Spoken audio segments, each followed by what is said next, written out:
다음 날 아무도 죽지 않았다.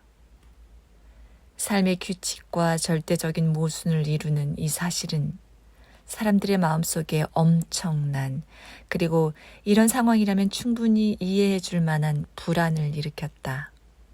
총 40권이나 되는 세계사책을 훑어보아도 그런 현상이 있었다는 서술은커녕 단 한 건의 사례도 발견되지 않았다는 사실을 생각해 보기만 하면 된다. 그러나 실제 낮과 밤, 아침과 저녁 해서 넉넉하게 24시간이나 되는 하루가 다 가도록 아파서 죽거나 높은 데서 떨어져 죽거나 자살에 성공한 사람이 한 명도 없었다.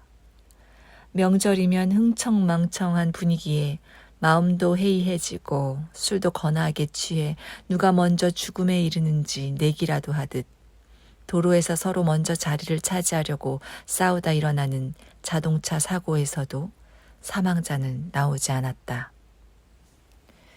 예년과는 달리 이번 섣달 금음날은 사망자들을 뒤에 남기는 끔찍한 짓을 저지르지는 않은 것이다. 커다란 이를 드러낸 늙은 아트로포스, 운명의 세 여신 가운데 한 명, 낫으로 실을 끊어 죽음을 안긴다. 가 하루 동안 잠시 그녀의 낫을 옆으로 밀어두기라도 한 것 같았다. 그렇다고 피까지 흐르지 않았다는 말은 아니다. 혼란과 괴로움에 사로잡힌 구급 요원들은 제정신이 아닌 상태에서 구역질을 간신히 눌러가며 박살이 난 차에서 망가진 몸뚱어리들을 끄집어냈다. 이 몸뚱어리들은 충돌의 수학적 논리에 따르면 벌써 완전히 죽었어야 마땅했다. 그러나 그렇게 심한 외상과 내상을 입었음에도 분명히 살아있는 몸으로 귀를 찢는 구급차 사이렌 소리를 앞세워 병원에 실려갔다.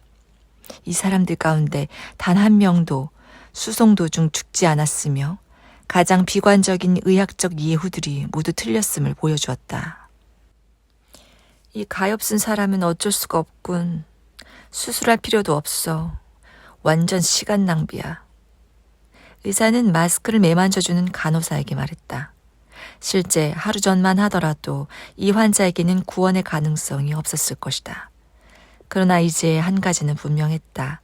오늘은 이 사고 피해자가 죽지 않는다는 것이었다.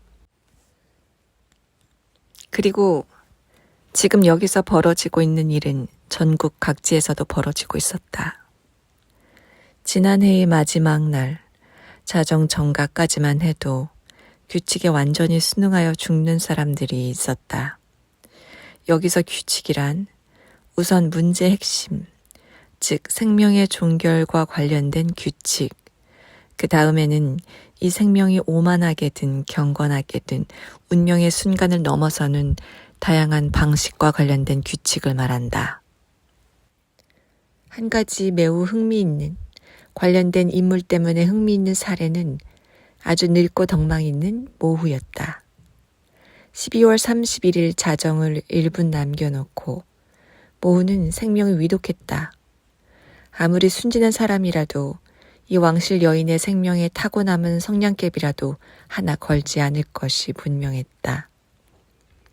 의사들 또한 아무런 결함이 없는 의학적 증거 앞에서는 어떻게 손을 쓸 도리가 없었기 때문에 왕실 구성원들은 모든 희망을 버리고 서열에 따라 임종의 침상을 둘러싸고 늘어서 체념한 표정으로 이 왕실의 어른이 마지막 숨을 쉬기를, 혹시 몇 마디라도 하기를, 사랑하는 왕자나 손자들의 도덕 교육과 관련하여 마지막으로 교훈이 될 말이라도 남기를, 제대로 기억해 주지도 않겠지만 그래도 미래의 신민을 향하여 아름답고 절묘한 말 한마디라도 해주기를 기다렸다.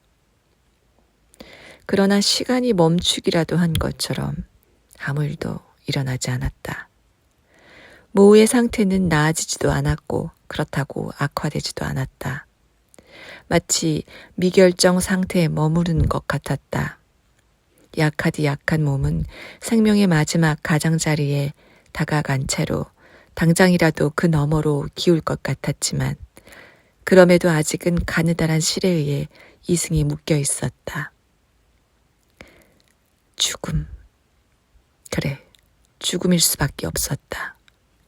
죽음이 묘한 변덕을 부려 그 시를 쥐고 놓아주지 않는 것 같았다. 결국 다음 날이 되었고 그날은 우리가 이 이야기 서두에서 말했다시피 아무도 죽지 않았다.